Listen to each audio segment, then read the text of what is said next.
नमस्कार मंडळी, मराठी भूतांच्या गोष्टी या युट्यूब चॅनलवर आपलं स्वागत.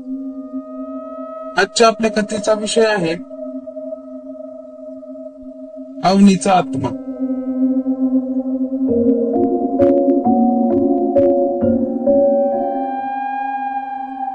माझे काका नायगाव मध्ये एका चाळीत राहायला गेले होते. त्यांना एक मुलगा आणि एक मुलगी होती. श्वेता ही त्यांची लहान मुलगी होती. तिची अवनी नावाची एक तमिळ बालमैत्रीण होती. दोघेही एकमेकींच्या अगदी जीवाभावाच्या मैत्रिणी होत्या. दोघींचाही एकमेकांशिवाय साधं पानही हलत नसे. लहानपणापासून तो एकाच शाळेत एकाच वर्गात होता. खेळणं, खाणं, बाहेर फिरायला जाणं म्हटलं की दोघं एकत्रच असायचे. आपल्या बाबतीतील प्रत्येक गोष्ट एकमेकींना सांगायच्या.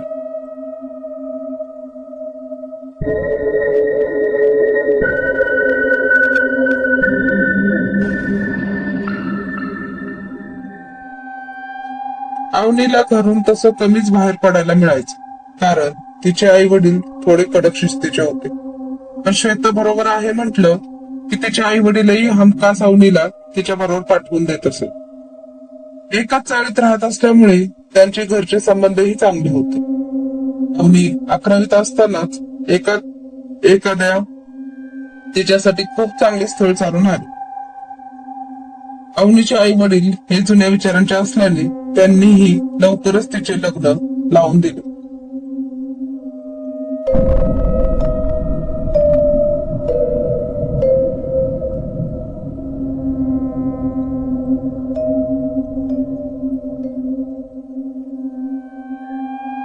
कमी वयातच घर सांभाळायची जबाबदारी तिच्यावर येऊन पडली. अवनी तिच्या सासरी जाताना श्वेता तिला बिलगून खूप रडली होती. मग हळूहळू श्वेताने ही सवय करून घेतली. पण अधून मधून कधीतरी दोघीही फोन करून एकमेकींशी बोलायच्या. पण अवनीचं दुर्दैव म्हणावे की काय, तिची सासू खूपच कजाक होती. सतत कशावरून तरी तिला सारखे टोमणे मारत असे आणि तिचा नवराही कधी या गोष्टीत लक्ष घालत नसे. पण अवनीने मात्र कधीच याबद्दल कुणाकडे तक्रार केली नाही.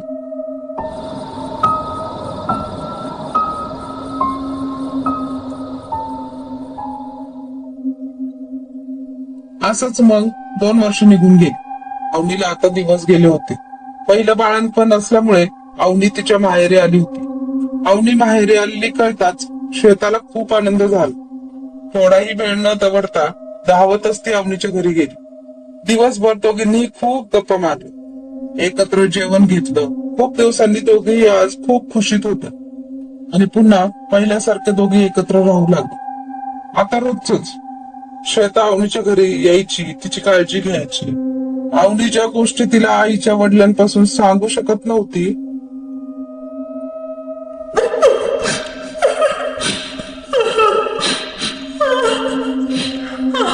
त्या गोष्टी ती श्वेताला सांगायची. ते ऐकून श्वेताला खूप वाईट वाटत असे आणि ती अवनीची समजूत पण काढत असे. हळूहळू अवनीच्या डिलिव्हरीचा दिवस जवळ येऊ लागला. पण अवनीची तब्येत मात्र बिघडू लागली होती. अवनीला 9वा महिना सुरू झाला होता आणि आता एकदा अचानक तिच्या पोटात खूप दुखू लागलं. डॉक्टरांनी तिच्या तपासण्या केल्यानंतर सांगितले की तिची तब्येत खूपच नाजूक आहे. त्यानंतर अवनीला मुलगा झाला. पण खूप प्रयत्न करूनही डॉक्टर अवनीला वाचवू शकले नाही.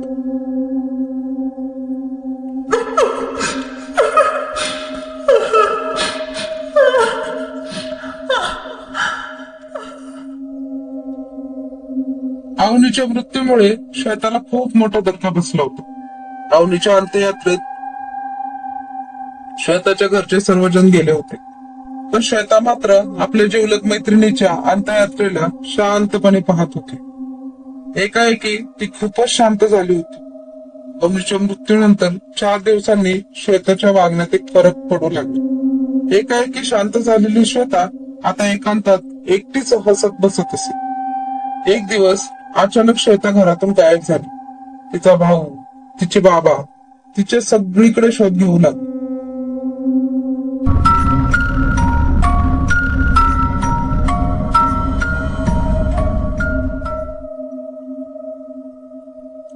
अचानक तिच्या भावाला श्वेता एका सुनसान रस्त्यावर एकटीच कोणाशी तरी हसत बोलताना दिसली.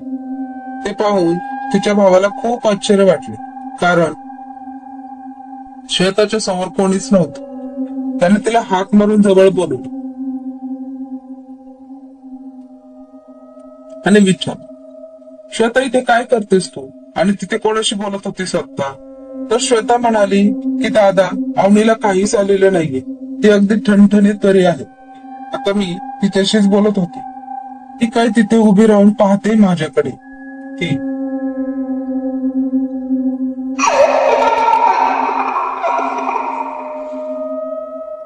हे ऐकून तिचा भाऊ एकदम चक्रावून गेला. मग त्याने तिची समजूत घालून तिला घरी आणलं. तिच्या घरच्यांना वाटले की अवनीच्या अशा अचानक झालेल्या मृत्यूमुळे तिला धक्का बसल्यामुळे ती अशी वागत असेल.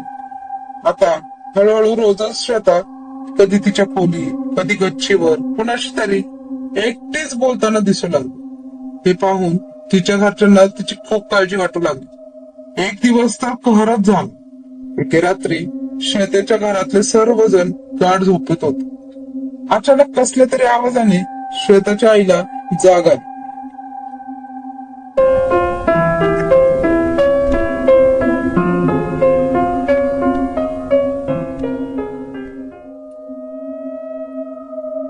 त्यांना कुणाच्या तरी सतत बडबड करण्याचा आवाज येत होता. तो आवाज ऐकून त्या उठून बाहेर आल्या. बाहेर सगळीकडे खूप अंधार होता आणि शांतता होती. इतक्यात बाहेर पायरीवर कुणीतरी मुलगी बसल्यासारखी त्यांना दिसली आणि ती घोगऱ्या आवाजात तमिळमध्ये मोठमोठ्याने काहीतरी बडबडत होती. त्या भयानक वातावरणात तिचा तो घोगरा आवाजही खूप भयानक वाटत होता. श्वेताच्या आईला त्या घामच फुटला होता, तरीही त्या एक पाऊल पुढे टाकत गेल्या.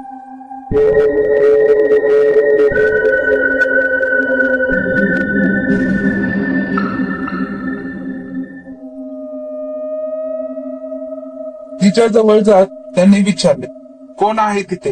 हे ऐकताच त्या मुलीची बडबड थांबली आणि संपूर्ण वातावरणात एक प्रकारची भयान शांतता पसरली. मग त्यांनी तिच्या खांद्यावर हात ठेवला आणि त्या मुलीने झटकन मागे वळून पाहिले. तर त्यांना एक धक्का बसला आणि क्षणभर त्यांचे श्वासच थांबले, कारण ती मुलगी दुसरी तिसरी कोणी नसून श्वेताच होती. आणि तिच्या डोळ्यात एक प्रकारची लालसर छटा इतक्या गडद अंधारातही ती स्पष्ट दिसत होती, तरीही तिच्या डोळ्यातून पाणी वाहत होते.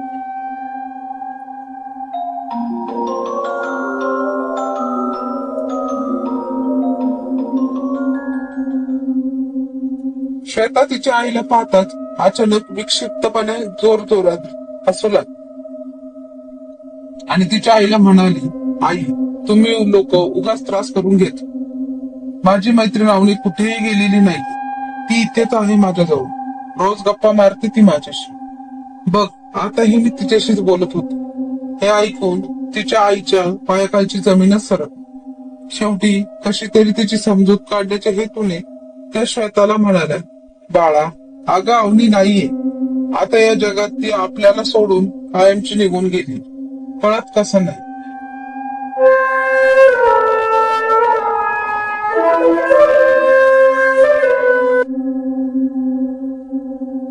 आणि त्या श्वेताच्या डोक्यावरून प्रेमाने हात फिरू लागले. तर श्वेताने झटकन रागाने त्यांचा हात झटकला आणि आपले डोळे गरगर फिरवत पुन्हा घोगऱ्या आवाजात तमिळमध्ये बडबड करू लागले. आता तर त्यांना काय करावं हेच कळेल.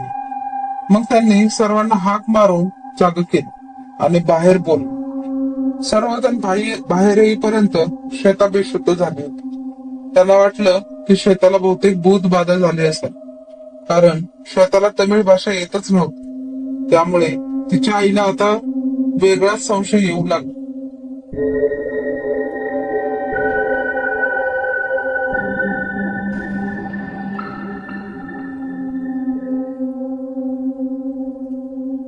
दुसऱ्या दिवशी त्यांनी जाऊन सरळ अवनीच्या आईला सर्व हकीकत सांगितली. तेव्हा अवनीची आई म्हणाली की मी दर आठवड्यात श्री व्यंकटेश बालाजीच्या मंदिरात जाते. तिथे आमच्या ओळखीचे एक बाबा आहेत. त्यांना अशा गोष्टी चांगल्याच माहित आहेत. तुमची संमती असेल तर मी अवनीच्या बाबांना सांगून त्यांना इथे बोलवून आणू का? श्वेताची आई म्हणाली, ठीक आहे, बोलवा त्या बाबांना. कुठल्याही परिस्थितीत माझी मुलगी बरी झालेली हवी.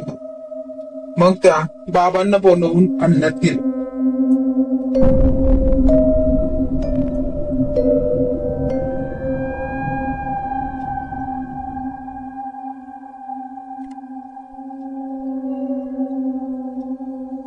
श्वेताला पाहताच सगळं काही समजून घेतलं. मग ते श्वेताच्या बाबांना म्हणाले की बोलवायला तुम्ही आणखीन एक दिवस उशीर केला असता तर यात मी काहीही करू शकलो नसतो. तुमची मुलगी केव्हाच आपला जीव गमावून बसली असती. तुमच्या मुलीला तिची मैत्रीण अवनीच्या आत्म्याने आपल्या विळख्यात घेतले. श्वेताच्या घरचे लोक खूपच घाबरले. त्यानंतर त्या बाबांच्या सांगण्यावरून श्वेताला बसवण्यात आले आणि बाबांनी होम हवन सुरू केलं. श्वेताच्या शरीरातील अवनीच्या आत्म्याची खूप तडफड झाली.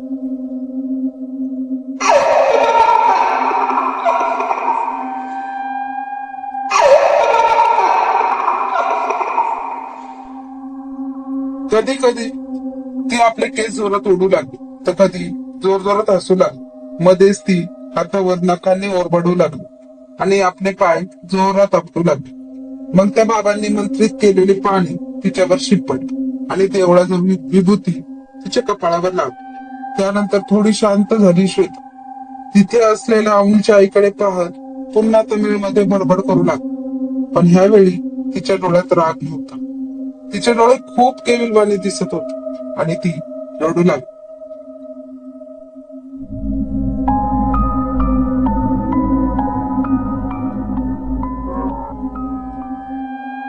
त्या बाबांच्या सांगण्यावरून श्वेताच्या शरीरातून अवनी तिच्या आईशी बोलत होती.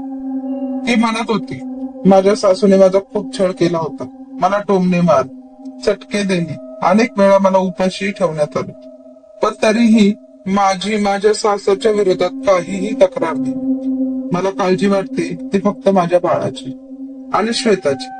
मैत्री ही मला लांब जाण्यापासून थांबवत होती. आई बाबा, माझ्याजवळ माझ्यानंतर बाळाचा सांभाळ तुम्ही तितक्याच प्रमाणे करा जसा माझा केला. कारण मला त्यांच्यावर विश्वास नाही. ते त्याची आबाळ करते.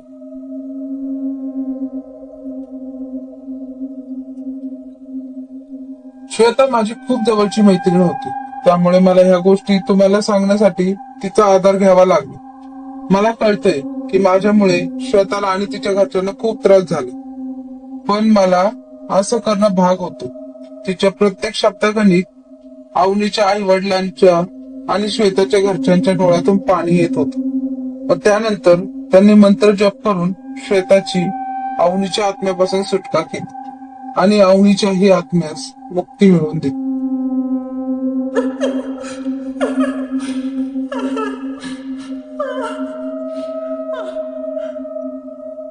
आजही तो प्रसंग आठवला की काकांच्या अंगावर शहारे येतात.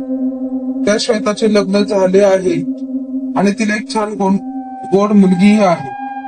श्वेता बरोबर जे काही झाले त्यातील तिला काहीच आठवत नाही. पण मैत्रिणीच्या आठवणीने आजही ती तितकीच दुःखी होते.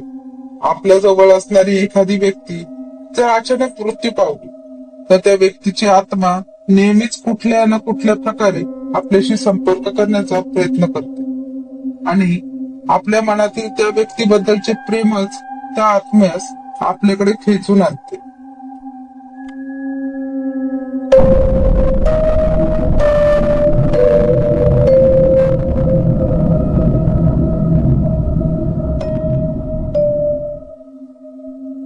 धन्यवाद.